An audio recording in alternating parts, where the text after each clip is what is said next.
Good morning, David. Good morning. Thanks for joining us here today. We're at one of the TP apartments at Wembley Park, a fabulous example of the emerging build-to-rent industry in practice. And glad to be here, and we're talking about my favorite subject, build-to-rent apartments. We're looking at the lessons from the US market. How did the US market develop? That industry's been around for several decades, and it really started as much less professionally managed, less institutional grade of ownership and investment. And in my career in the US, which has spanned about 25 years, it's turned into one of the most popular investment sectors for institutional investors. How are you going to educate people in the UK about what the build-to-rent and multifamily markets have to offer? The sector really hasn't existed, and so we're going to have to educate the customers as to how it works, and certainty of tenancy is one of the important factors. Here in the UK, historically, you're renting from a private owner, and you may get asked to move out because that owner wants his apartment back or wants to move his nephew in or what have you. But multifamily in the US terminology is basically long-term rental. You can stay as long as you'd like to.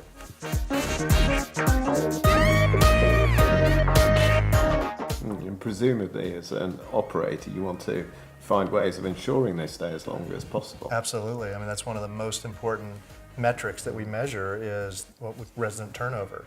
And so the longer that we can keep people happy and keep them in place and keep them renting and hopefully perhaps absorbing small rent increases as their leases roll over, that makes for a very, very stable investment. But on the subject of education, what about the developers that you're dealing with around the country? What can they learn from the US? In the build for rent world, you're building the product, you're leasing up those apartments, and your company is staying in and operating that building what could be for 10 or more years. And so it really changes the mindset of the developer to be thinking much more long-term in nature. I think in terms of valuation and people's approach to the valuation of build-to-rent assets now, the availability of more and better information is making a huge difference. The valuers are so accustomed to thinking about apartments as built for sale, so BTS instead of BTR. And some of the valuers that I've met with, from very good firms, they'll walk you through their analysis and their income projections and their cap rate analysis and whatnot.